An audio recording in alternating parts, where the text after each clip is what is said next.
అందరినీ అర్థం చేసుకుంటాడు కానీ దేవుణ్ణి మాత్రం అర్థం చేసుకోలేకపోతున్నాడు. ఎన్ని చేసినా ఎంత ఇచ్చినా మనిషి దేవుణ్ణి అర్థం చేసుకోవడానికి బదులు అపార్థం చేసుకుంటున్నాడు.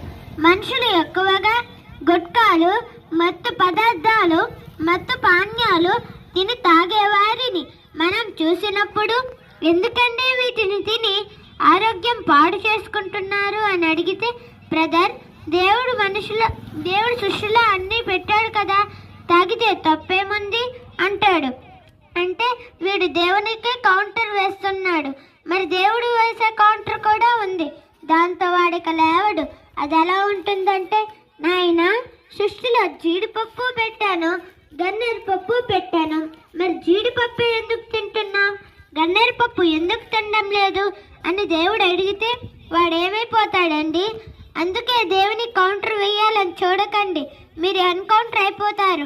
దేవునికి సెటైర్ వేయకండి, దేవునిలో సెట్ అవ్వండి. దేవుడు మీ మంచి కోరాడు కనుకనే మంచి ఆహారం తీసుకొని అంటున్నా, దేవుని మాట వెనుకన్నా దేవుణ్ణి అపార్థం చేసుకుంటున్నావు.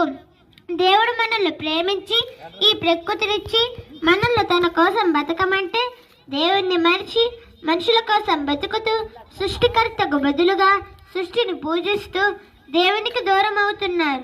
మనిషికి దేశం మీద ఉన్న భక్తి దేవుని మీద లేదు, భార్య మీద ఉన్న ప్రేమ దేవుని మీద లేదు. ఎందుకంటే దేవుడు మనకు అర్థం కాలేదు. మరి దేవుడు మనకు అర్థం కావాలంటే మనం ఏం చేయాలో తెలుసా? కీర్తనలు 1వ అధ్యాయం 2వ వచనం చదువుకుందాం. కీర్తనలు 1వ అధ్యాయం 2వ వచనం చదువుకుందాం. యెహోవా ధర్మశాస్త్రం నందు ఆనందించుచు దివారాత్రము దాన్ని ధ్యానించువాడు ధన్యుడు అన్నాడు. అంటే దేవుని వాక్యాన్ని ఆనందంతో చదవాలి.